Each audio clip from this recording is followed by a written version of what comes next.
성부와 성자와 성령의 이름으로 아멘. 하늘을 우러러. 사랑할 하나님 아버지 뜻 안에서 스승이신 예수님과 도움이신 성령님과 사랑할 성모님과 성요셉 아버지와 성미카엘 대천사와 하늘의 모든 거룩한 천사들과 성인들의 정구를 청하며 기도드립니다. 사랑할 아버지, 오늘도 아버지만이 받으셔야 될 그 모든 권리와 그리고 아버지께서 마땅히 다스리셔야 되는 그 모든 지배권, 그리고 아버지만이 받으셔야 될 사랑과 감사와 찬미와 영광과 흠숭을 전 인류의 아버지가 만드신 모든 그 영혼들, 피조물들을 다 불러 모아 저희의 인성이 끌어안아서 어머니의 피앗의 망토로 그들 모두를 덮어 아버지 뜻에 봉헌드립니다.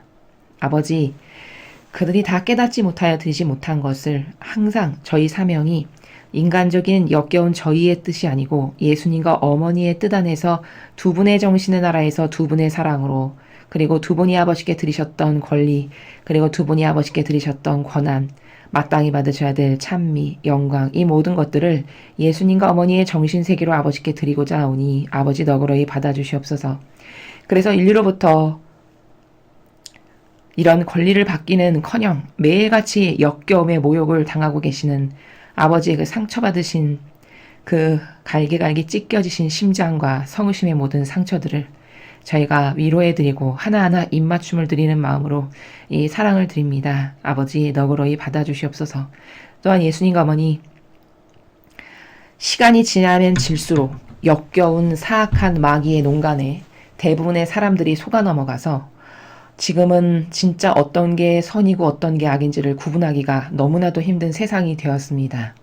그러나 선과 악을 잘못 구분해서 악에게 동조하고 살다가는 모든 영혼이 망한다는 게 성경에 나오는 진실이기에 저희 사명의 것을 매일같이 아버지 뜻 안에서 아버지께서 사랑하시는 자녀들에게 전하기를 갈망하고 있사오니 오늘도 아버지가 주신 말씀을 통해서 예수님과 어머니, 저희 안에서 예수님과 어머니께서 친히 직접 그 모든 자녀들을 가르치시고 이끌어주시고 그들의 정신과 생각과 마음 안에 그 모든 마귀를 물리쳐 이기시는 위대하신 아버지의 그 진리의 빛으로 잘못된 사고방식을 감싸 안은 그 마음 안에 있는 모든 인간들의 휘장을 다 위아래로 찢으셔서 빛을 투과시키시고 골과 술을 쪼개시는 그 엄표와 그 세계로 사람들 안에 살아가는 모든 마귀를 몰아내시며 이제 마땅히 그들의 주인이셔야 될 아버지의 영께서 그들의 내적이고 외적인 모든 것의 주체가 되어 주시옵소서. 이 모든 기도 우리 주 그리스도를 통하여 비나이다. 아멘. 성부와 성자와 성령의 이름으로 아멘. 안녕하십니까? 하느님의 뜻 선교의 윤피아수녀입니다. 오늘도 아버지께서 우리에게, 인류에게 주신, 전하고자 하시는 사랑의 나라를 함께 보시고 또 아버지 뜻 안에서 예수님과 어머니께서 전하시고자 하시는 이 진리의 나라를 더 잘 알아듣고 또 이것을 바탕으로 우리의 잘못된 것들을 고칠 수 있는, 다시 본연의 우리의 모습을 찾을 수 있는 은총을 예수님과 어머니께서 마음 안에 깊이 새겨주시옵기를 갈망하면서 오늘 주신 말씀 함께 보시겠습니다. 2020년 5월 24일 주님 승천 대축일입니다. 제1독서 사도행전 1장 1절에서 11절까지 말씀입니다. 테오필로스님, 첫 번째 책에서 저는 예수님의 행적과 가르침을 처음부터 다 다루었습니다. 예수님께서 주님이 뽑으신 사도들에게 성령을 통하여 분부를 내리시고 나서 승천하신 날까지의 일을 다 다루었습니다. 그분께서는 순환을 받으신 뒤 주님이 살아계신 분이심을 여러 가지 증거로 사도들에게 드러내셨습니다. 그러면서 40일 동안 그들에게 여러 번 나타나시어 하느님 나라에 관한 말씀을 해주셨습니다. 예수님께서는 사도들과 함께 계실 때 그들에게 명령하셨습니다. 예루살렘을 떠나지 말고 나에게서 들은 대로 아버지께서 약속하신 분을 기다려라. 요한은 물로 세례를 주었지만 너희는 며칠 뒤에 성령으로 세례를 받을 것이다. 사도들이 함께 모여 있을 때 예수님께 물었다. 주님, 지금이 주님께서 이스라엘에 다시 나라를 일으키실 때입니까? 그러자 예수님께서 그들에게 이르셨다. 그때와 시기는 아버지께서 주님의 권한으로 정하셨으니 너희가 알 바 아니다. 그러나 성령께서 너희에게 내리시면 너희는 힘을 받아 예루살렘과 온 유다와 사마리아 그리고 땅끝에 이르기까지 나의 증인이 될 것이다. 예수님께서 이렇게 이르신 다음 그들이 보는 앞에서 하늘로 오르셨는데 구름에 감싸여 그들의 시야에서 사라지셨다. 예수님께서 올라가시는 동안 그들이 하늘을 유심히 바라보는데 갑자기 흰옷을 입은 두 사람이 그들 곁에 서서 이렇게 말하였다. 갈릴레아 사람들아, 왜 하늘을 쳐다보며 서 있느냐? 너희를 떠나 승천하신 저 예수님께서는 너희가 보는 앞에서 하늘로 올라가신 모습 그대로 다시 오실 것이다. 주님의 말씀입니다. 하느님 감사합니다.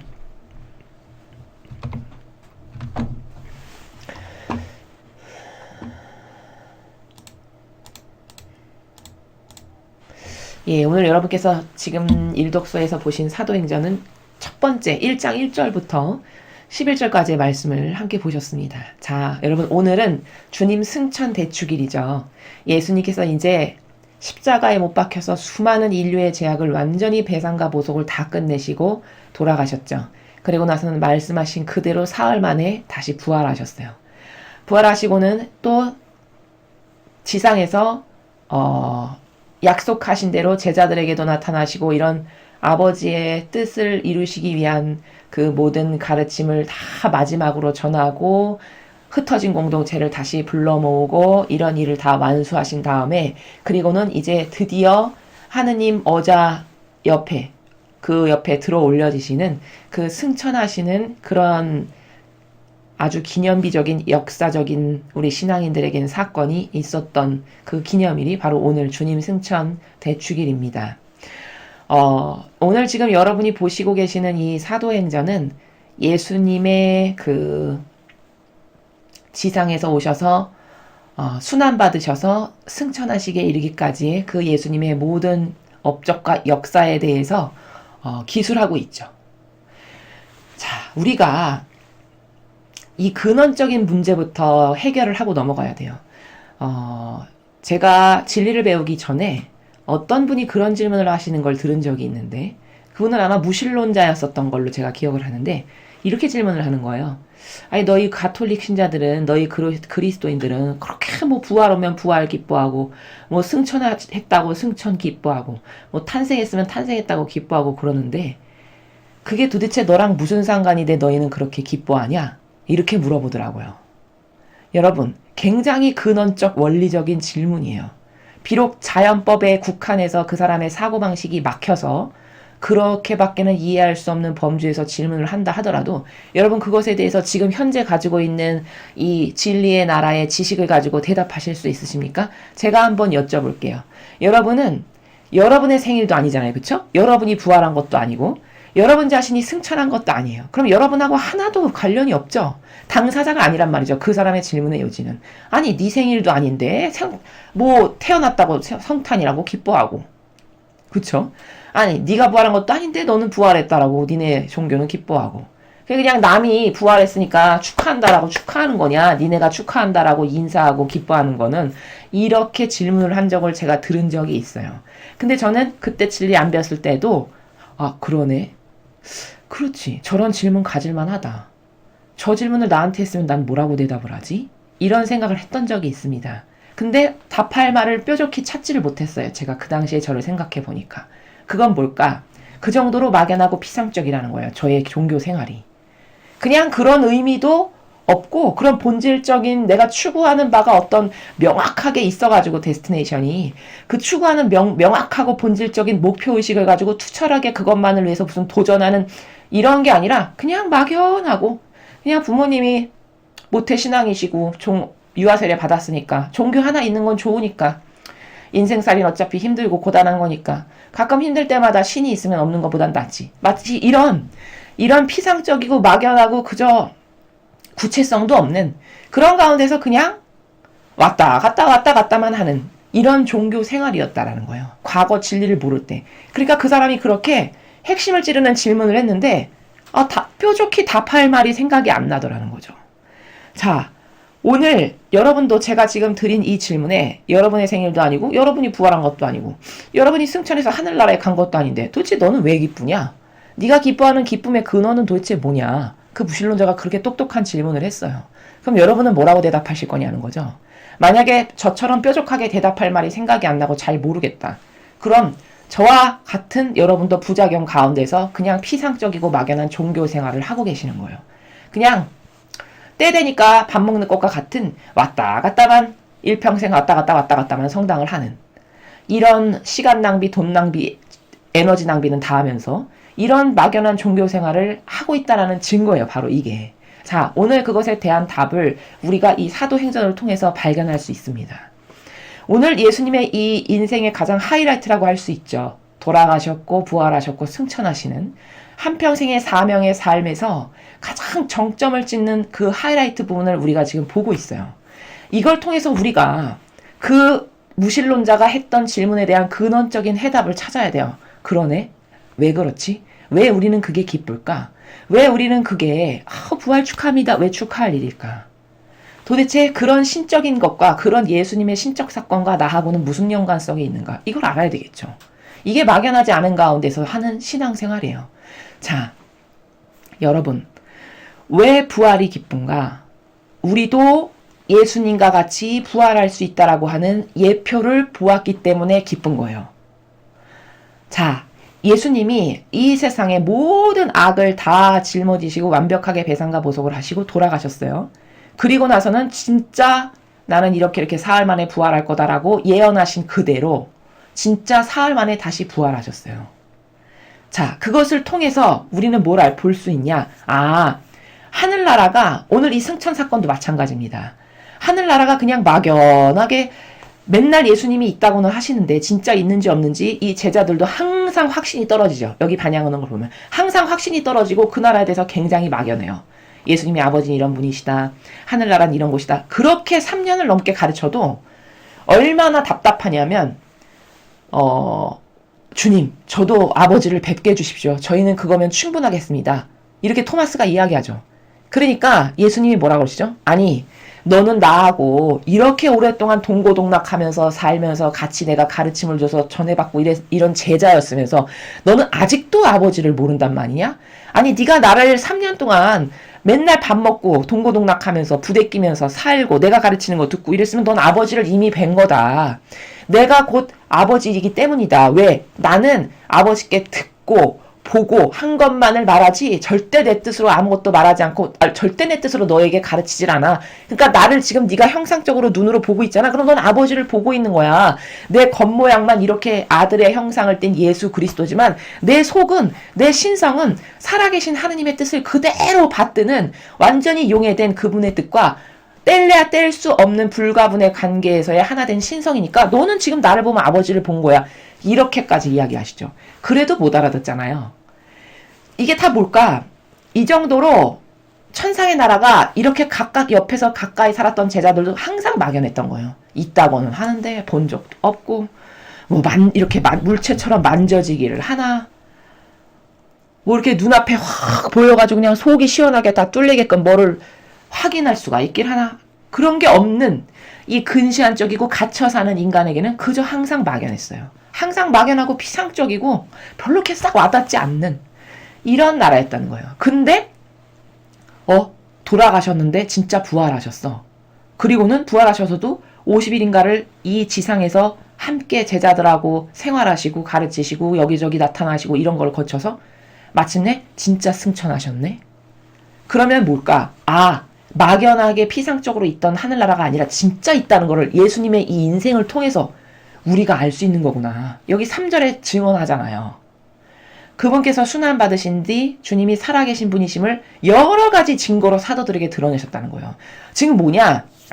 육이다가 아니라 예수님의 육이 돌아가셔서 썩어 없어져서 육은 이렇게 언젠가는 죽을 수밖에 없는 이런 한계성이지만 예수님을 보니까 육이 죽었고 그 육의 에너지가 온전히 영으로 완전히 다 에너지 전환이 일어나가지고 진짜 본질이라고 하는 영혼, 그 영혼이 살아가는 나라가 있음을 예수님을 통해서 명백한 백데이터로 확인하게 되는 거잖아요. 제자들이. 그쵸? 나타나셨어. 영으로 보고 있는 거예요. 부활하신 예수님의 영을 지금 맞닥뜨리고 있잖아요. 이 제자들이. 엠마오로 가는 제자들의 사건도 뭐예요? 그 부활하신 영이 그들과 함께 타박타박 걸어가시면서 그들이 끝까지 예수님을 알아보지 못하니까 성경풀이를 막 해주시니까 그때서야 집에 초대해서 빵을 떼어줄 때서야 그 엠마오로 가던 제자들이 그때서야 부활하신 예수님인 걸 예수님이시구나 이렇게 알아보죠. 그게 다 뭘까? 네가 육이 끝나면 끝났다라고 생각하는, 그래서 천상이 항상 피상적이고 막연했던 그 천상이 얘야 진짜 있어. 내가 증인이야. 나를 봐봐. 내가 죽었잖니? 너네가 나 죽은 거 다 알지? 돌무덤에 묻혔고 내가 십자가에 그렇게 처절하게 못 박히고 채찍질 당하고 가시관 쓰고 죽었잖아. 숨이 끊어졌잖아. 이 육이 사라졌잖아.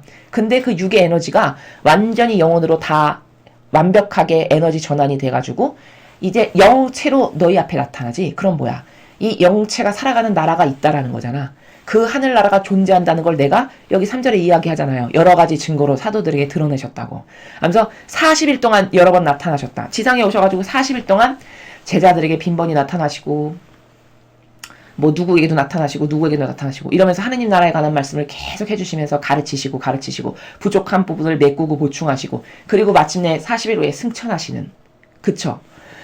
이 예수님의 일평생의 삶을 통해서 우리는 막연했던 하늘나라를 사실적이고 실제적으로 확인하게 된 거예요. 두 눈으로.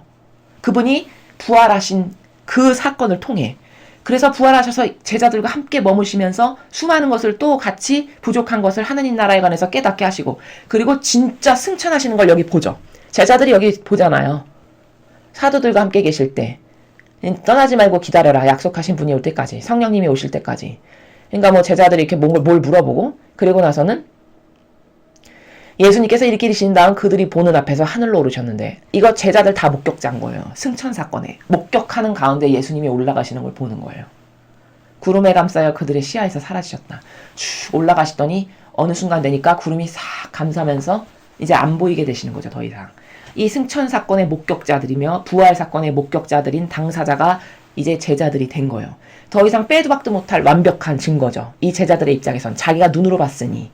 그렇게 의구심 많은, 그렇게 이론적인 것밖에는 믿을 수가 없는 이 한계성의 속성을 가진 제자들에게 다 드러내시고 보이시고 승천하신 것까지 다 보여주셨어요. 그럼 뭘까? 이 사건을 통해서 우리는 이게 막연한 나라가 아니라 진짜 존재하는 나라구나. 하늘나라는 이 영체라고 하는, 이 영이라고 하는 우리의 본연의 자신이라고 하는 영혼이 진짜 존재하는구나.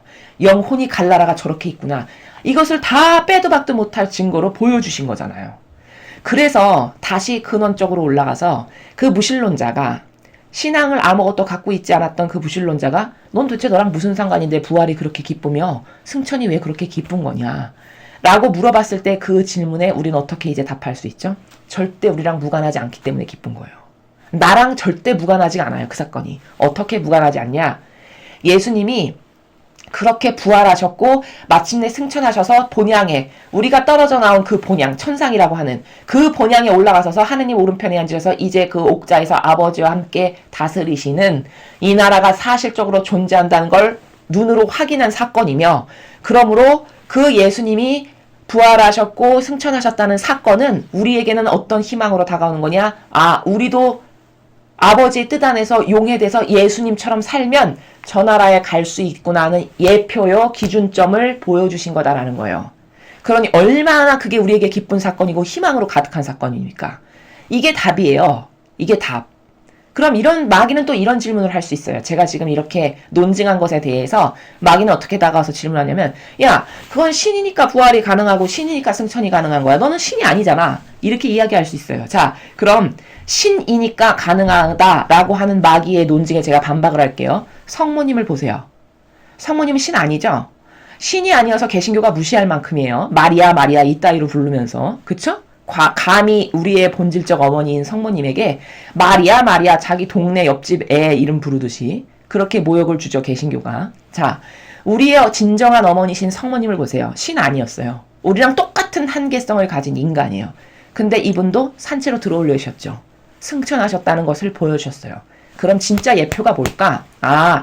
한계성을 가진 인간도 승천이 가능하구나예요. 이래서 어머님의 승천 사건, 예수님의 승천 사건, 예수님의 부활 사건이 왜 기쁘고 우리는 축하해야 될 일이고 그날을 그렇게 기념하는 거냐? 그 근원의 원리가 뭐냐? 얘들아, 이런 모범이 있어. 너희가 갈 수 있는 길이 이런 예표야. 너희가 앞으로 되돌려져서 떨궈져 나온 그곳으로 다시 영원히 살 수 있는 그 나라로 돌려질 수 있는 이런 길이 있어. 두 분이 그 모범이야. 너는 신만 가능하다라고 또 마귀가 쥐떠드는 그것에 반박을 못하게끔 어머니가 계셔. 심지어 승천하셨어요. 성모님 인간인데. 그럼 이건 뭘까? 아, 인간이어서 안 되는 게 아니에요. 어떤 정신으로 아버지 뜻에 얼마만큼 몇 %로 용해돼서 이 지상에서 살았고 내가 그 아버지 뜻 안에서 아버지하고 이웃만을 위해서 무슨 열매를 어떻게 맺었는가의 그 순도에 따라서 나도 예수님의 성모님처럼 이렇게 승천할 수가 있는 그 새로운 가능성을, 목표를, 데스티네이션을 딱 설정값으로 주신 거예요. 그래서 승천 대축일이 우리에게 엄청난 의미가 있는 거고 엄청 기쁜 거고 그 희망으로 우리는 들끓어서 이 목적성을 위해서 우리의 신앙생활을 반복해 나간다는 것. 이게 그 무신론자에게 할 수 있었던 답변이라는 걸 제가 진리를 배우고 난 다음에 깨달았어요. 이해가 되시죠? 그러니 여러분도 모든 예수님의 성모님에 관련된 사건은 절대 우리랑 무관하지가 않아요.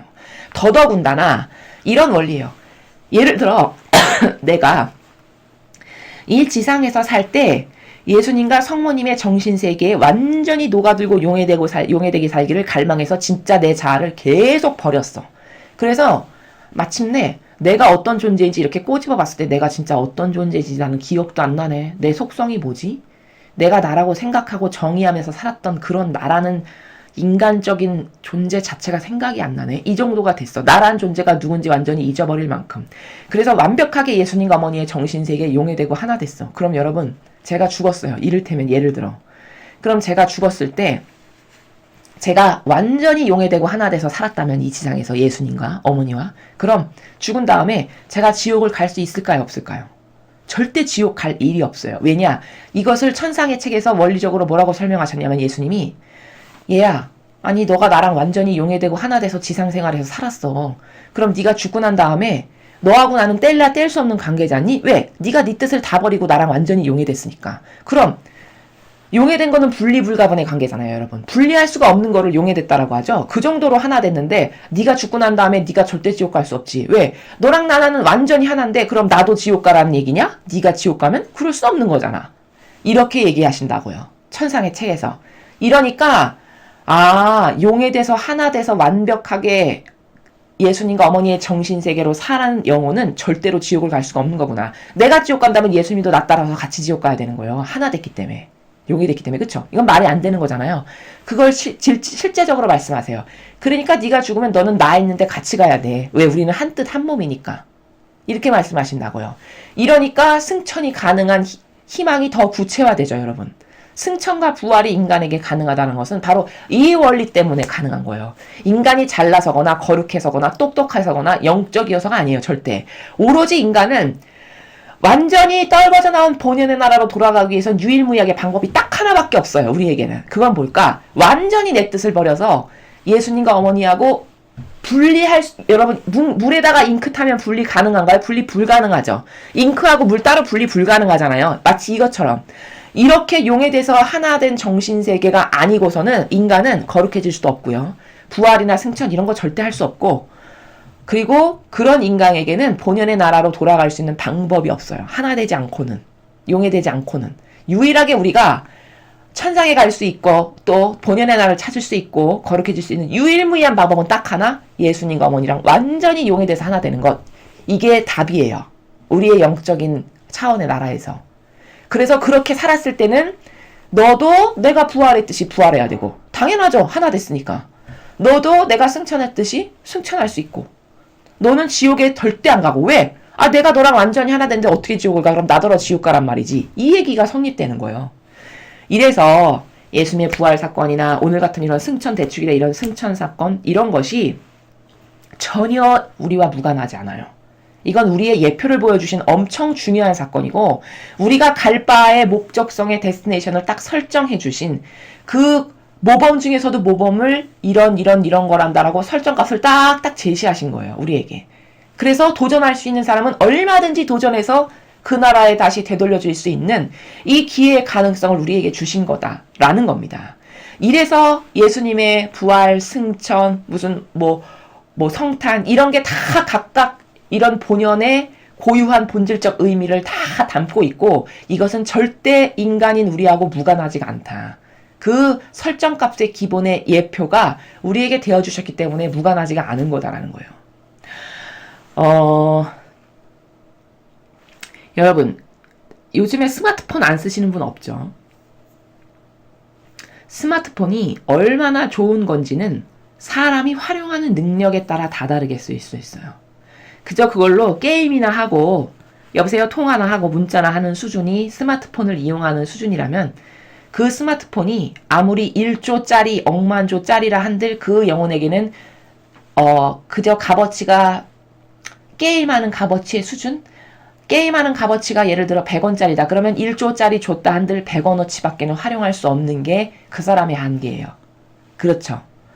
스마트폰을 엄청 활용을 잘하는 검색도 잘하고 정보 검색도 잘하고 적재적소에 필요할 때 딱딱딱딱 내비로 쓰기도 하고 통화도 하고 문자도 하면서 뭐 하느님 말씀을 그걸로 전하기도 하고 엄청 다양한 관계성 가운데서 잘 쓴다. 그게 만약 예를 들어서 1000만원어치다. 그럼 그 사람은 그 효용과 가치를 스마트폰에서 끌어내기를 1000만원어치를 끌어내서 쓰는 거예요. 아무리 똑같은 핸드폰을 준다 한들 이렇게 사람이 어떻게 활용하느냐에 따라 다 다른 거예요. 이 말을 왜 하냐. 인간은 창조하시고 설계하실 때 우리의 그 수준이 여러분이 지금 보시는 이런 저급한 인간의 수준이 아니었어요. 절대. 이건 영적 순례라고 하는 책에 나오는 이야기인데 하느님이 인간을 가장 마지막에 창조하셨어요. 왜 그러냐? 하느님은 무질서하게 하시는 게 단 하나도 없기 때문에 그 마지막에 창조하신 것마저도 다 이유가 있어요. 여러분, 인간도 부모가 예를 들어 아이를 낳는데 아이가 낳기 전에 분유도 사다 놓고 기저귀도 사다 놓고 신발도 사다 놓고 뭣도 사다 놓고 뭣도 사다 놓고 다 사다 놓죠. 그 아이가 태어나서 바로 지금부터 생활하는데 전혀 부족함이 없는 것을 다 예비한단 말이에요. 그리고는 그 아이가 응에 태어나면 그때부터 준비한 것을 가지고 사랑으로 돌보고 감싸고 키우고 이렇게 해요. 부족한 인간도 이렇게 해요. 이건 뭘까? 그 기저귀 준비하고 뭐 유모차 준비하고 뭐 준비하는 게 다 뭘까? 사랑하니까 미리미리 만들어 놓는 거예요. 환경적 조건을. 그쵸? 얘를 가장 좋은 환경에서 잘 키우기 위해서. 하느님도 마찬가지신 거예요. 궁창아 생겨라, 뭐 하늘아 생겨라, 뭐 태양을 만들고 별을 만들고 달을 만들고 온 우주 만물을 만들고 바다를 만들고 동식물을 만들고. 이거 다 왜 그렇게 한 거냐? 그런 모든 것들을 마치 기저귀, 유모차, 신발 이런 걸 다 미리 준비하는 부모의 마음처럼 하느님이 우리에게 필요한 모든 것을 다 준비하시는 거예요. 그리고 나서 가장 마지막에 이것을 다 누리고 나랑 함께 공유하면서 여기서 이 모든 것을 다스리는 주인으로서 살아갈 수 있는 나를 닮은 내 아들과 딸을 만드신 거다 이거예요. 그게 아담과 하와예요. 이 정도로 심혈을 기울여서 엄청난 사랑과 열정과 에너지를 다 쏟으셔가지고 만든 게 우리예요. 그게 인간이란 말이에요. 그래서 영적 순례 보면 창조하시고 나서 눈을 떼지 못하시고 쳐다보셨다는 그 부분이 나와요. 너무 아름다워가지고 내가 만들었는데 눈을 떼서 바라볼 수가 없을 만큼 거기에 집중할 수밖에 없을 만큼 사랑스럽고 너무 완벽한 거예요. 하나님의 모상을 닮았으니 당연히 완벽하겠죠. 너무 예쁘고 아름답고 속성도 이런 거 오밀조밀 너무 예쁘고 너무 아름답고 너무 존귀하고 정말 내가 만들었지만 너무 아름답다라고 거기 나온다고요. 자, 이런데 이런 인간이 변질되기가 예를 들어 지금 말씀드린 것처럼 1조짜리를 모든 것을 만들어서 예비를 했는데 100원짜리만큼도 활용 못하는 이 수준으로 전락한 게 우리라는 거예요. 지금 그런 수준이에요. 우리의 수준이. 맨 처음에 본연의 우리로부터 떨궈져 나온 그 차원의 수준의 나라가 이 정도로 타락하고 이 정도로 질이 떨어지고 이 정도로 수준이 저급해요. 인간이. 그래서 이런 승천이나 부활이나 예수님의 탄생 사건이 우리에게 아무 영향력도 못 끼치고 이것을 목표로 삼거나 이것을 갈망하거나 그래 내 영혼의 데스티네이션은 저거구나. 저것을 위해서 한평생 열심히 투신해야 되겠다. 도전해야 되겠다. 이런 마음이나 정신의 나라 자체가 없죠. 우리에게. 왜? 가르치는 사람도 없으니까 더더욱 모르는 거예요. 이래서 바로 이런 예수님의 승천 사건, 이런 어떤 부활 사건, 그리고 예수님이 세상에 태어나신 이런 모든 것, 어머니가 승천하신 것, 이것은 우리가 가야 할 곳을 보여주시는 엄청난 예표예요. 그것을 우리도 이루기 위해서 너무 쉬워요. 답은 다 정해져 있어요. 예수님과 성모님처럼 살면 되는 거예요. 내 것을 완전히 버리고 아버지 뜻에 용해되고 하나 돼서 두 분이 이 지상에서 보이셨던 그 모범의 나라를 내가 몸소 스스로 살면 나도 이렇게 너희도 나처럼 승천해서 아버지 그 사시는 나라에 되돌려줄 수 있고 영원히 부활할 수 있는 이러한 목표 의식을 가지라고 우리에게 이런 사건을 딱딱 보여주시면서 중요성을 깨닫게 하시는 바로 이런 거라는 거예요. 원리적으로는. 그러나 이것이 타락하고 역겨운 존재의 수준으로 변질된 인간에게는 중요성이나 그것에 대한 어떤 소중함이나 거기에 대한 유일한 희망을 갖거나 목표의식을 갖거나 이런 것을 상실하고 잃어버렸다는 거. 이게 너무 안타까운 우리의 현실이라는 거예요. 그래서 여러분이 이 주님 승천 대축일을 맞이해서 이 승천의 의미가 도대체 뭔가 본질적으로 그 승천이 인간인 우리하고는 무슨 상관인가? 어떤 관련성을 갖고 있기에 우리는 승천 이 대축일이라고 맞이하면서 기뻐하고 환호하고 감사하면서 희망을 가질 수 있는 건가? 바로 그 근원적인 의미가 이런 것에 있다. 우리도 갈 수 있는 나라. 그 비전을 제시하셨고 그 데스티네이션과 목표를 똑바로 설정해 놓으셔서 그 모범적인 나라가 어떤 건지를 몸소 다 두 분이 사셔서 지상에서 보여주신 거예요. 이렇게 모범적인 삶, 이렇게 아버지와 하나 되고 용해되는 삶, 이런 게 바로 우리가 따라가야 될 그 길이다.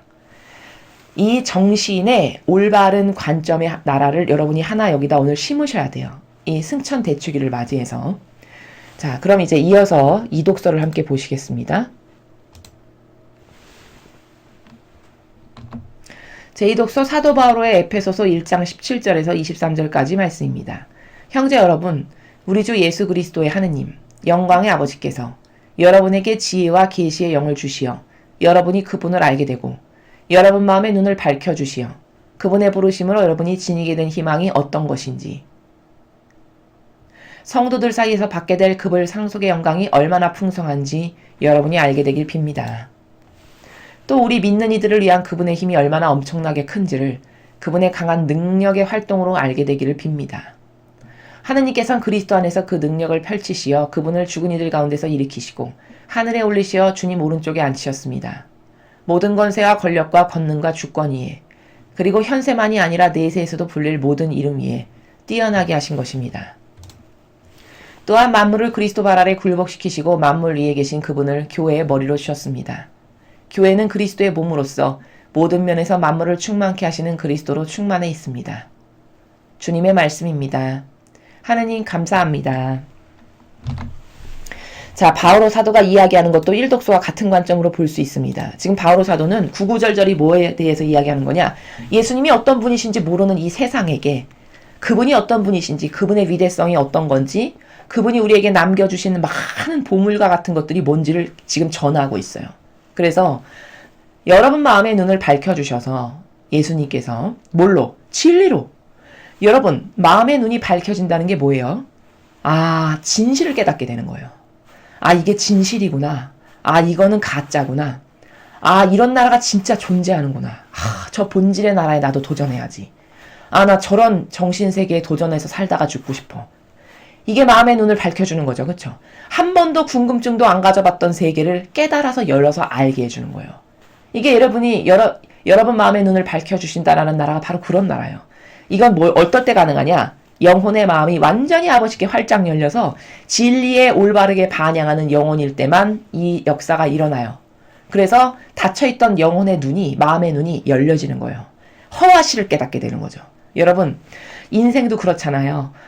연로하신 어르신들께서 젊은 사람들에게 자주 하시는 말씀이 뭐죠? 너도 살아봐.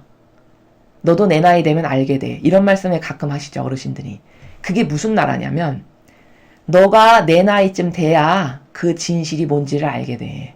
나도 너처럼 젊을 때는 철 모르고 뭐가 귀한지 뭐가 중요한지 모르고 살았지만 내 나이쯤 되니까 어떤 게 귀하고 중요한 거고 어떤 게 진짜 인생의 중요한 값어치인지를 나이 드니까 알겠더라. 이 말을 하시는 거잖아요.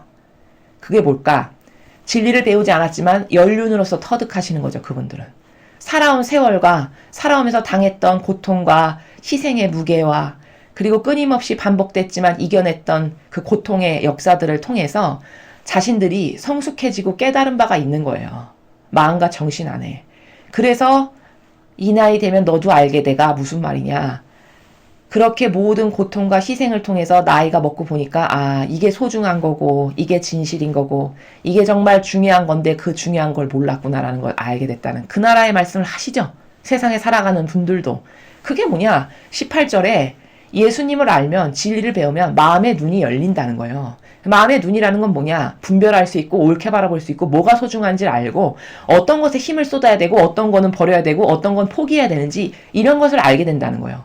그분의 부르심으로 여러분이 징이된 희망이 어떤 것인지 여러분 예수님이 여러분을 불러주셔서 여러분이 어떤 희망을 하나 갖게 됐어요. 뭘까? 아, 진리가 답이야.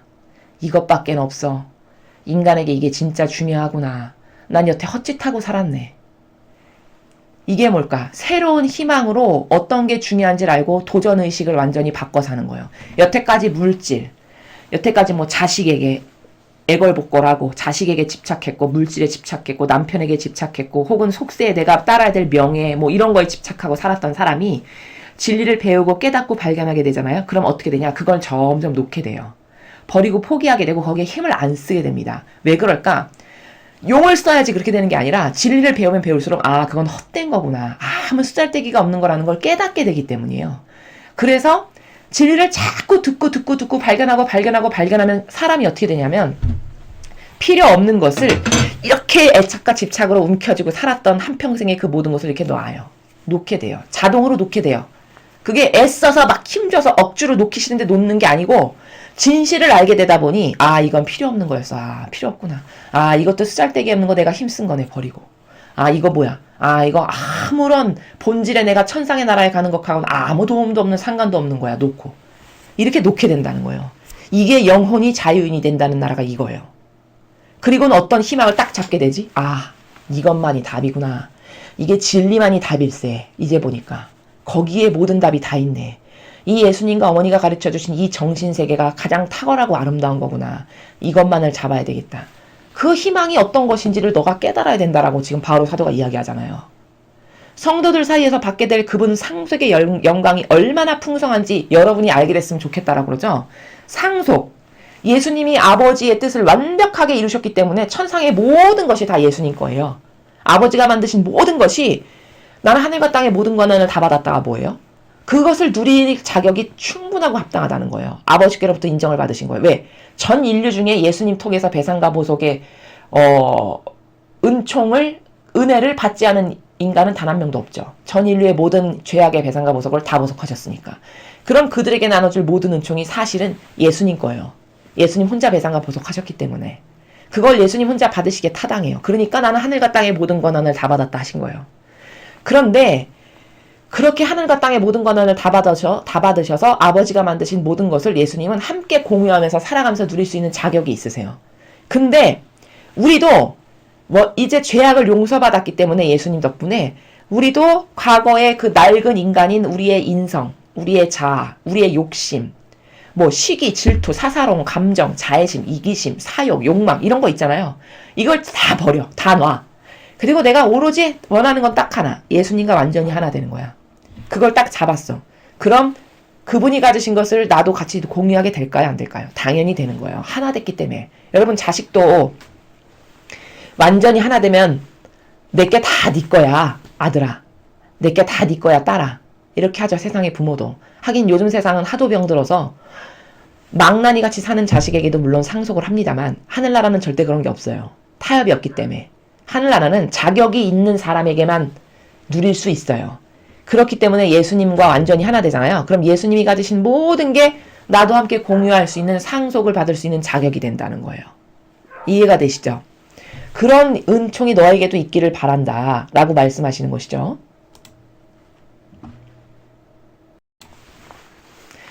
자, 그래서 계속 바오로 사도는 증언하고 있는 거예요.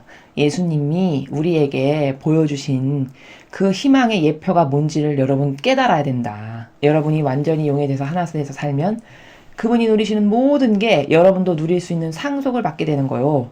또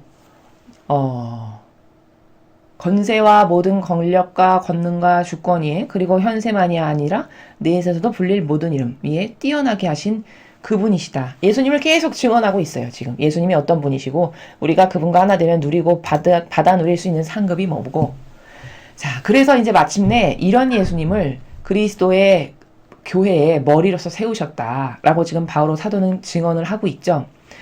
우리는 이 바오로 사도의 오늘 증언의 이독서와 그리고 일독서를 통해서 인간에게 과연 여러분 이런 근원적인 질문을 한번 스스로에게 해보세요. 유일무이한 희망이 뭘까? 여러분의 삶이 저나 여러분의 삶이 기껏해야 길어봤자 한평생의 삶이 뭐 80, 90 아주 길면 100 이렇잖아요. 그중에서 현역으로 활동할 수 있는 건 기껏해야 70년이겠죠. 7, 80 길면. 그럼 그 7, 80년의 세월 동안 나는 어떤 존재의 가치를 남기고 죽을 건가? 나는 어떤 의미적 존재로서 살다가 죽고 싶은 게 내 목표인가? 라는 것을 스스로 잘 자각해보고 깨달을 수 있어야 돼요. 그래서 그것만을 위해서 이제는 에너지를 완전히 전환시켜야 돼요. 제가 아까 앞서서 말씀드렸죠. 예수님의 이 부활이나 승천 사건을 통해서 보면 육이 죽었다고 끝나는 게 아니구나라는 것을 예수님을 통해서 알 수 있어요. 육이 죽으면 인간은 그냥 끝났다라고 유물론적인 사관에 빠져서 사는 사람은 이게 육이 다다. 따를 게 이 육이 편해지고 안락하고 기쁘고 행복하고 만족감을 느끼고 그러니까 그렇게 명예 무슨 뭐 학벌 눈에 보이는 것에 그렇게 집착하는 이유가 다 뭘까? 그 사관밖에는 그 사람에게 없기 때문인 거예요. 눈에 보이는 유물론적인 육에 갇혀서 살아가는 그 사관밖에 없으니까 그토록 세상적인 것에 애착하고 집착하고 그게 안 이루어지면 속상하고 애걸복걸하고 이렇게 사는 거거든요. 근데 예수님의 삶을 보니까 성모님의 삶을 보니까 그게 아니네. 죽으면 끝나는 게 아니라 그 모든 에너지를 완전히 영적인 영혼인 본질의 나에게만 집중시켜서 에너지가 전환돼서 그 영혼이라고 하는 나 본연의 나가 살아가는 나라가 진짜 존재하는구나. 그러니까 부활이 일어날 수 있고 승천이 일어날 수 있지. 이걸 두 분을 통해서 확인하게 되는 거예요. 그럼 여러분 지금 새로운 개념을 여러분 안에 마음과 정신 안에 새롭게 정립을 하셨다면 그걸 통해서 여러분이 이제 다시 생각해 봐야 돼요. 인생의 목표를. 도대체 인생에 내가 지금까지 살아오면서 지금까지는 이 근시안적인 소경으로서 이게 눈에 보이는 게 다라고 생각해서 여기다가 힘쓰고 살았는데 알고 보니 그게 아니네. 이게 다가 아니고 이것은 오히려 하나도 내가 영원히 갈라라하고는 상관도 없고 거기 가는데 장애물이요 걸림돌만 되는 거구나. 그럼 진짜 내가 인생에서 남기고 싶은 의미가 뭘까? 사람은 의미적 존재인데 남길 건 영원히 그 올바른 의미 딱 하나만 남기고 죽을 건데 난 어떤 의미를 남기고 죽고 싶은가를 스스로 자문해 보시라는 거예요. 그리고 발견하셔야 돼요. 깨달으셔야 되고 내가 이것에 도전하면 후회는 없겠다. 내가 이것에 도전하다가 살면은 죽어도 지금 당장 죽어도 여한이 있거나 후회가 남진 않겠다. 그런 목표값을 하나 설정하셔야 돼요. 그게 바로 진리를 따르다 죽는 삶이라는 거예요. 그게 바로 제2의 예수님과 성모님과 같은 정신세계를 구현하고 살다 죽는 것. 이것보다 죽고 난 다음에 절대 후회하지 않을 수 있는 유일한 데스티네이션이 뭘까? 여러분은 그것 말고 더 좋은 게 뭐가 있을까를 잘 생각해 보세요. 스스로 양심 안에서 조용히 내면을 성찰하면서 과연 어떤 걸 따르다 죽으면 나는 그 죽는 순간에 죽은 이후에도 만족스러울까? 하느님 앞에 떳떳할까? 그걸 잘 생각해 보시라는 거예요. 굉장히 중요한 거예요. 여러분 삶의 목표를 올바르게 정하는 것보다 더 중요한 게 없죠. 아니 목표가 올림픽 금메달리스트야. 그럼 한평생 그것만을 위해서 애쓰다 죽을 거잖아요. 근데 목표가 남의 거 도둑질해서 잘 먹고 잘 살면서 살다 죽는 게 목표야. 그럼 그 사람은 그거 이상 절대 뛰어넘지 못하죠. 이렇게 중요한 거예요. 그래서 오늘 1독서와 2독서를 통해서 여러분이 이 승천 사건을 통해 본질적인 의미의 나라를 깨달으셨다면 그것을 나는 어떻게 구현하고 살 건가? 나는 그 목표를 진짜 따르고 싶은가? 원래 본연의 나는. 그것을 한번 생각해 보셨으면 좋겠습니다. 자, 그럼 오늘 복음을 함께 보시겠습니다. 마태복음 28장 16절에서 20절까지 말씀입니다. 주님 영광 받으소서. 그때 11제자는 갈릴레아로 떠나 예수님께서 분부하신 산으로 갔다. 그들은 예수님을 뵙고 엎드려 경배하였다. 그러나 더러는 의심하였다. 예수님께서는 그들에게 다가가 이르셨다. 나는 하늘과 땅의 모든 권한을 받았다. 그러므로 너희는 가서 모든 민족들을 제자로 삼아 아버지와 아들과 성령의 이름으로 세례를 주고 내가 너희에게 명령한 모든 것을 가르쳐 지키게 하여라. 보라, 내가 세상 끝날까지 언제나 너희와 함께 있겠다. 주님의 말씀입니다. 그리스도님 찬미합니다. 자, 이제 진짜 승천하시기 직전의 상황을 여러분이 보고 계세요. 그래서 이제 11명의 제자가 예수님께서 어디로 오라라고 말씀하신 산으로 갔어요. 그리고 거기서 이제 마지막으로 예수님을 뵙고 있는 거예요. 이들이 11명이. 그럼 엎드려 경배를 하죠. 근데 아직까지도 의심하는 사람이 있었대요. 이게 뭘까? 인간적인 게 이렇게 무서워요, 여러분. 인간적인 걸 왜 죽여야 되는지를 아시겠죠? 인간적인 것은요, 아무리 입증 증거를 내도 똑같아요. 그 성경에 그 부분 있죠? 맨날 이렇게 다리에 종기 나가지고 진물이나 중줄 흘리면서 살았던 라자로가 있었어요. 부잣집 앞에서 거렁뱅이처럼 얻어서 사는. 그 라자로랑 부자가 있는데 둘 다 죽었어요. 근데 라자로는 천국에 갔고 부자는 지옥 갔잖아요. 그러면서 라자로가 아브라함 할아버지하고 이렇게 천상의 나라에 있는 거를 이 뜨거운 불 속에 있는 부자 눈에 보이는 거예요. 부자가 얘기하죠. 아브라함 할아버지 막 부르면서. 그 라자로한테 우리 집 좀 가가 파견해가지고 우리 집에 아직 죽지 않고 남아있는 내 친척 가족 뭐 기타 등등 아무튼 내 가족이라고 하는 사람들한테 가가지고 그렇게 살다가는 여기 나처럼 지옥 오니까 똑바로 살으라고 좀 가서 전해달라 이렇게 이야기하잖아요, 부자가. 그랬더니 거기 아브라함 할아버지가 뭐라고 얘기하죠? 야, 지상에 예언자가 그렇게 많이 파견됐어. 근데 걔네들이 그 예언자의 말을 안 들었자니? 그 라자로 말이라고 들을 것 같니? 그 파견해봤자 아무 소용없다. 이렇게 이야기하시죠. 인간이 그 정도로 완고한 존재예요. 여러분 자신은 안 그러실 것 같죠? 착각이에요. 엄청난 착각입니다. 여러분 이 성경을 보면은 항상 과거에 이스라엘 백성들이 참 한심하죠. 유대인들이 참 한심하잖아요. 성경을 보면 아니 어떻게까지 저렇게 예수님을 못 알아보고 십자가에 못 박혀서 죽이게까지 할 수가 있지? 참 진짜 아둔하고 멍청하다. 이렇게 생각하는 사람 엄청 많을 거예요. 성경을 보면. 자기는 안 그럴 거라고 생각하는 거거든요. 자기가 안 그런가? 자, 자기가 안 그런 존재가 아니라는 걸 제가 말씀드릴게요. 여러분, 그렇게 유다인이 멍청하고 무식하고 어쩌면 저 지경으로 저렇게까지 신을 못 알아보고 핍박해서 죽였지? 라고 생각을 하시는 분들이라면은 이 로마 가톨릭에 아직까지도 맹종하고 하는 살아가는 사람들은 그건 유다인하고 뭐 좀 다를 것 같습니까? 전 전혀 다르지 않다라고 보는데요. 아니, 지금 그리스도교가 지상에 세워진 지 2000년이 넘었어요.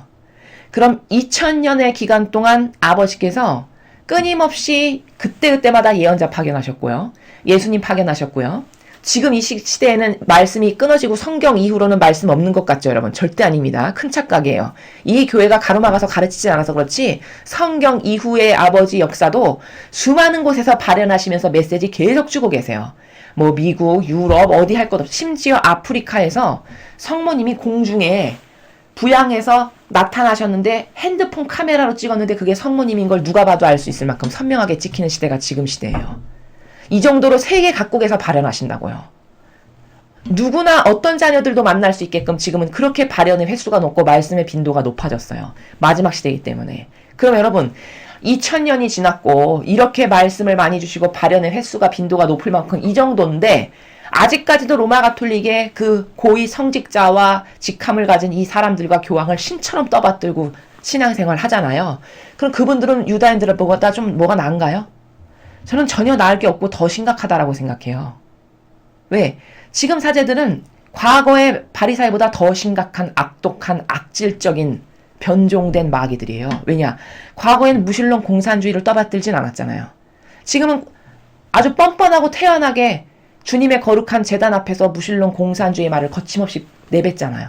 그래도 반감 없이 다니니까 성당을 다니시는 거 아니에요. 거기서 지적하는 사람 별로 없을걸요. 지적하시는 신자분들. 왜 그런 말 하냐고? 그게 성경을 몰라서고 어떤 게 정직인지를 모르는 거고 공정과 정의가 뭔지를 몰라서 그런 거예요. 그렇게 인간적인 게 그 정도로 뼛속 깊이 스며들면요. 고질적으로 자기가 어떤 늪에 빠진 것처럼, 여러분 늪에 빠지면 허우적대면 허우적댈수록 더 깊이 들어가죠. 마치 그런 것처럼 그 늪에 빠져서 헤어나올 수 없는 것처럼 그런 것과 똑같은 게 이 정신이 병든 게 그 정도로 무서운 거거든요. 어떤 고정관념 하나가 딱 나를 자리 잡고 있으면 그거 빼내는 건 정말 힘든 거예요.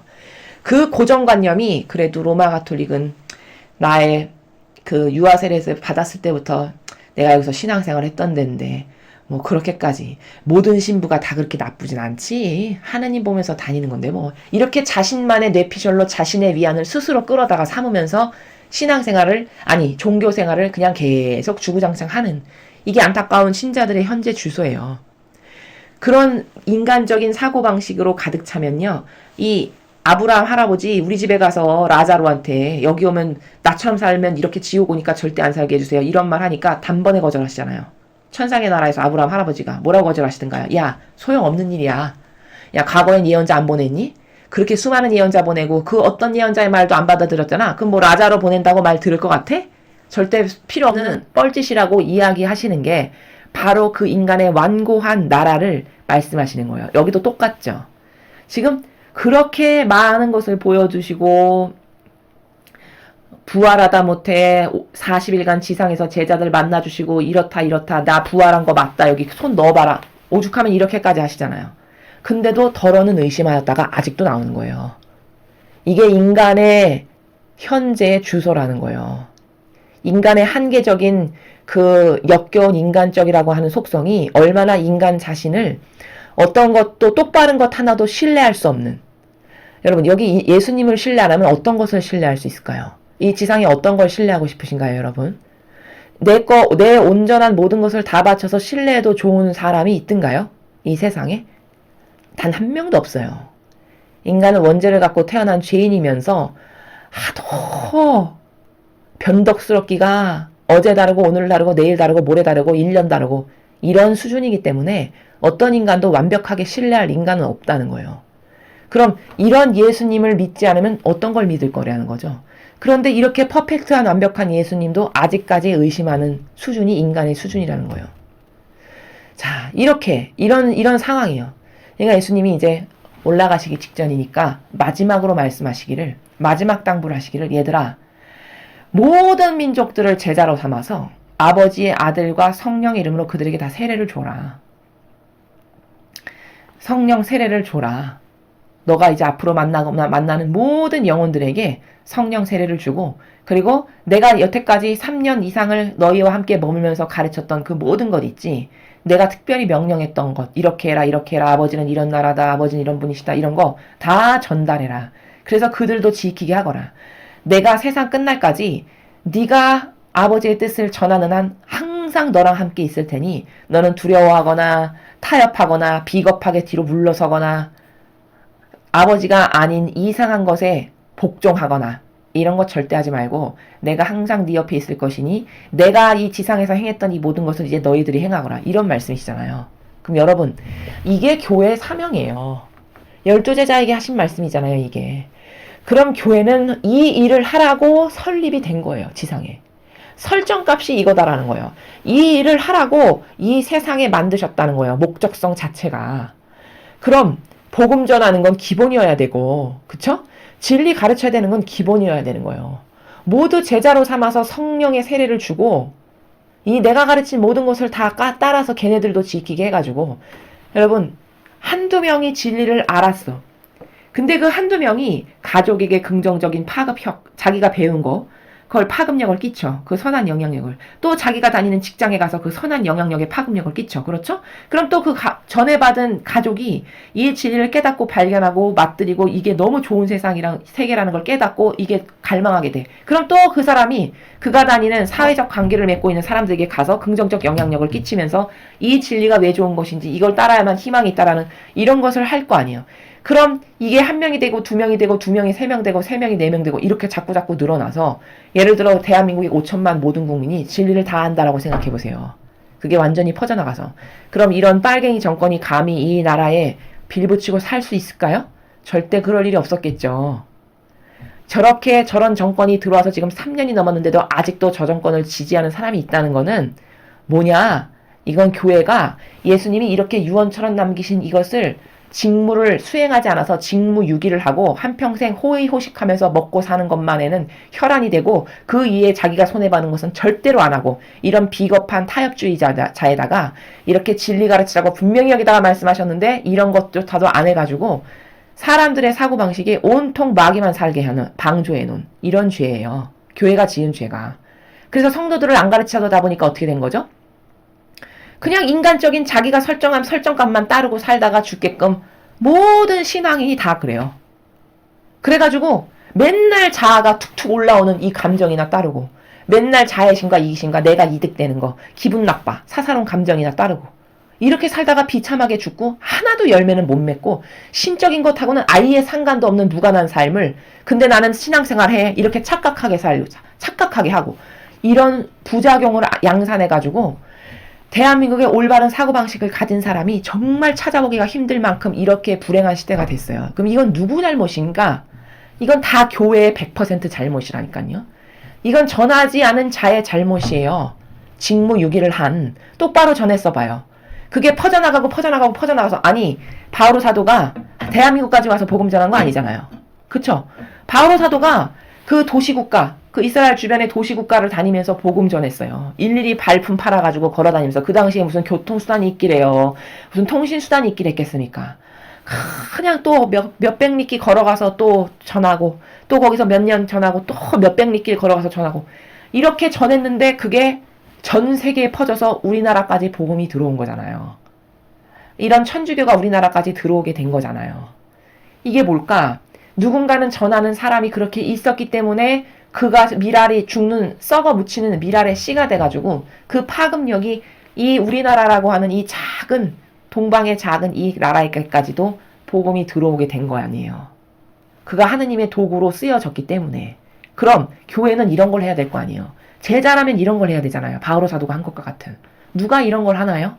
지금 여러분 이렇게 복음을, 성경에 나오는 진리를 똑바로 전달해가지고 그런 관점에 눈을 열어줘서 국민들이 어떤 게 선이고 어떤 게 막이고, 진짜 내가 내 영혼에게 유익이 되는 길이, 올바른 길이 뭐며, 어떻게 살아야지 내가 천상의 나라에, 나도 예수님이 계시는 나라에 좀 되돌려져서 거기서 영원한 행복을 누릴 수 있는가, 이런 것을 누가 가르치냐는 거죠. 만약에 그런 걸 가르쳤다면, 왜 안 가르쳤다라고 제가 이렇게 자신있게 말하냐면, 그런 것을 교회가 가르쳤다면 지금 이런 꼴이 안 된다니까요. 나라가 이렇게 될 수가 없어요. 여러분, 마귀가 득세할 수 있는 건 왜 그런 거죠? 속아주는 사람이 있기 때문인 거예요. 그렇죠? 아니, 속이는 세력이 득세하는 건 왜 그런가요? 속아주는 사람이 있으니까 득세할 수 있는 거지. 아니, 100명 중에 단 한 명도 자기 말에 속아주질 않아. 그럼 어떻게 거기서 득세하겠어요? 어떻게 힘을 쓸 수 있어요? 힘 절대 못 써요. 와서 대통령 하라고 해도 못합니다. 뽑아주는 사람이 없어서. 그럼 저렇게 마귀적 속이는 것의 달인인 존재들이 이렇게 힘을 쓰면서 아직도 이 나라에서 살아갈 수 있는 건 왜 그러냐? 그 정도로 속아주는 사람이 많다는 증거예요. 역으로 말하면. 그럼 왜 그들이 속아줄 수밖에 없는 게 됐을까? 일부러 그들이 속아주는 건가? 악해서? 나도 빨갱이 되고 싶어서? 그게 아니라는 거예요. 그들이 가지고 있는 유려한 잘못된 정서와 속성을 올바르게 잡아줄 수 있는 것은 유일하게 종교의 이 진리밖에 없는데, 하느님의 말씀, 아버지의 뜻밖에는 그들의 잘못된 사고방식을 잡아둘 수 있는 게 이 세상에서 전무해요. 없어요. 제가 배워보니 전무하다고요. 진리 말고는. 잘못된 사고방식을 뜯어 고칠 수 있는 그런 방법이 하느님 아버지의 뜻, 이 진리 말고는 없다니까요. 그럼 이것을 전하면 사람이 이렇게 잘못 생각했던 것도, 아, 이게 진실이구나. 이것을 매일 해보세요. 매일. 이 성당에 다가오는 신자들에게 매일 이걸 가르쳤어 봐요. 그럼 그들이 잘못된 사고방식을 했다가도, 아, 몰랐는데 이게 진실이구나. 이건 버려야 되는 거네. 아, 사랑이 이렇게 병든 거구나. 이게 진짜 사랑이다. 난 몰랐네. 자꾸 교정하고 바꾸면서 올바른 길로 들어서겠죠. 이걸 안 해주는 거잖아요. 안 해줘가지고 이 나라의 대다수의 사람이 백개문을 좋아하는 이런 신조어가 생길 만큼의 나라가 된 거죠. 그래서 그들이 악의가 없이 선한 것을 좋아했으나 그 병든 감성을 마귀가 확 낚아채고 잡아쳐가지고 그 병든 감성 안에서 계속 역사하는 거예요. 그래서 착해 보이는 코스프레에 그들이 계속 속게끔. 그러니까 대깨문이 아직도 존재하는 거고, 저렇게 속이는 마귀 세력이 이 나라에 존재할 수 있는 건 속아주는 사람이 있어서라는 거예요. 그럼 이 속아주는 사람의 사고방식을 깨트려야 될 거 아니에요. 어디가 잘못됐는지를. 당신 이런 거에 지금 속고 있다. 원래 진실은 이런 거다. 그럼 이걸 누가 해주겠어요? 학교에서 하나요? 학교에서 할 수 있나요, 이거를? 뭐 어디 사회 거창한 어떤 집단에서 이것을 파헤쳐서 진실을 가르쳐 줄 수 있는 데가 어디가 있어요? 이거는 진리밖엔, 종교밖엔 없다니까요. 그럼 이걸 안 한 건 분명히 죄죠. 안 한 건 분명히 죄예요. 여기 이렇게 하라고 설정값을 주셨잖아요. 너희는 이런 거를 하라. 이게 제자의 책무예요. 이걸 똑바로 했으면 이런 현실에 처하지 않았다라는 게 누구나 인정할 수 있는 백데이터잖아요. 그쵸? 이게 뭘까? 안 가르쳤다라는 거죠. 그래서 모든 사람이 병든 자기 기호와 정서로 살다가 이렇게 허무하게 죽는 거예요. 하나도 자기 영혼엔 도움도 되지 않을 것을 한평생 추구하면서 맹종하면서 따르며 살다가 그러다 허무하게 한평생 그 목숨 그냥 아무 천상과는 관련도 없는 것에 맹종하고 혈안이 돼서 거기에 온 에너지를 쏟아붓다가 죽음을 맞이하는 게 인간의 보편화된 그냥 그렇고 그런 사람들의 모든 사람들의 죽음이 거의 대다수 그런 거 아니에요. 그럼 이게 얼마나 허무한 거냐는 거죠. 게다가 자긴 또 신앙생활을 했대. 아니 그 신앙생활을 한 거기다 쏟아부은 돈, 에너지, 그쵸? 시간. 그게 아깝다는 거예요. 제 말은. 효용과 가치를 하나도 열매를 못 맺었으니 얼마나 아까워요 이게. 그건 그냥 그거대로 낭비된 거고 내 인생은 어차피 지옥이나 연옥 갈 것밖에 안 되는 이게 얼마나 마귀가 좋아하는 걸까요? 악의 계략이 이거예요. 영혼을 망가뜨리는. 그 악의 계략을 가장 사람 속이기 좋은 데가 어딜까? 종교 집단이죠. 착해 보이는 것에 달인을 얼마든지 할 수 있잖아요. 종교라는 것은. 그 특수성의 목적상. 그쵸? 그러니까 거기 그렇게 악이 아주 많이 기승할 수밖에 없고 악이 기승하더라도 못 알아보는 것은 사람들이 가지고 있는 고정관념의 선입견이 그래도 하느님 일꾼은 착해. 그래도 희생하는 사람들인데 우리한테 좋은 걸 하려고 하지. 이런 그냥 막연한 막상 뜯어서 분별해보지도 않은 막연한 자신의 정서상 그렇게 믿어가지고 그가 진짜 옳은 말을 하는지 안 하는지를 살펴보지도 않은 채 그 정서에 갇혀서 그냥 한평생 거기서 허무하게 에너지만 소비하다 죽는 이게 얼마나 아깝냐는 거죠. 여러분은 더 이상 그렇게 자신의 한 번뿐인 인생을 그렇게 살지 말으시라는 거예요. 다시는 되돌릴 수 없는 삶이잖아요. 여러분 한 번 왔던 이 인생을 다시 되돌릴 수 있나요? 다시는 못 되돌려요. 똑같은 영혼을 예수님께서는 똑같은 영혼을 절대 똑같이 만들지 못한다라고 말씀하셨어요. 천상의 책에서. 그 정도로 여러분의 그 한 명 한 명이라는 것은 예수님 입장에서 즉 아버지 입장에서 보셨을 때는 유일한 거예요. 유일성. 그 유일한 자식이 폐망으로 간다라고 어미가 된 입장에서 아버지가 된 입장에서 그런 것을 이렇게 바라본다라고 생각해 보세요. 얼마나 처절하고 찢어질까. 아버지의 마음이 그러신 거잖아요. 그러니까 매일 메시지를 주시는 거예요. 행여라도 죽어가는 내 아들, 딸 중에서 하나라도 좀 더 건져볼까 해서. 얼마나 처절한지 아시겠어요? 그 마음이? 얼마나 찢어지는 처절한 가운데 애절하게 애걸복걸하다시피 하면서 말씀을 주시는 건지 아시겠냐고요. 그 부모의 마음이 뭔지를. 그래서 이런 주시는 말씀에 여러분이 잘 반영하고 화답하셔가지고 잘못됐던 길에서 되돌으셔야 돼요. 되돌아서서 올바른 길로 자꾸 내 자신을 내가 여태까지 잘못 믿었던 게 있다면 고치고 버리고 또 내일 새로운 걸 뭘 배웠어. 고치고 버리고 계속 버리고 나 자신은 버리면 버릴수록 유리해요. 여러분. 버리면 버릴수록 유리합니다. 많이 버리면 버릴수록 새로운 걸 담을 수 있죠. 똑같은 이치예요. 아니 컵도 그 안이 비워져야 물을 담을 수 있듯이 계속 버리면 버릴수록 이 자아라는 것은 이 인간적이라는 것은 그렇게 비워내면 비워낼수록 여러분에게 유리한 거예요. 새로운 영적인 것을 계속 담을 수 있게 되니까. 이런 거기 때문에 여러분이 오늘 강의를 통해서도 이 승천이라는 것의 본질의 의미가 얼마나 기뻐해야 될 거고 우리에게 어떤 희망을 주는 건가. 부활도 마찬가지고. 그런 것을 여태 막연하게 생각하고 살았다면 그게 얼마나 사실적이고 리얼한 세계인지 여기 앞에 일독서에서 아까 이야기했죠. 그 모든 것이 진실이라는 것을 제자들은 다 눈으로 봤어요. 돌아가신 거 봤죠. 그래서 끝난 줄 알았는데 진짜 부활하셨네. 뭐야. 영혼이라는 게 존재하는구나. 그 육이 죽은 에너지가 완전히 영혼으로 전이가 돼가지고 에너지가 완전히 전이가 돼서 영혼의 모습으로 나타나시는구나. 이게 본질의 나라가 있구나. 그리고서도 거기서도 계속 부활하신 예수님을 만나면서 이것저것을 배우는 가운데 마침내 승천하시는 것까지도 다 목도하잖아요. 이건 뭘까? 예수님의 일련의 이 사명과 관련된 순환과 돌아가신가 부활하신가 승천의 이 일련의 사건은 굉장히 우리에게 중요한 거고 엄청난 희망을 주는 사건들이에요.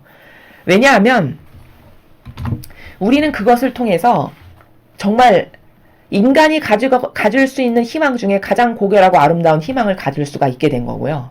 인간이 도전할 수 있는 목표 중에 가장 가치롭고 그 도전을 하다가 죽으면은 그것보다 더 아름다운 것은 없다라고 자부할 수 있을 만한 이런 도전의 목표, 이런 가치의 목표가 인간에게 제공된 거고 그 설정값이 딱 주어진 거고 어떻게 살면 그렇게 되는지 모범적 예표도 다 보여주셨어요.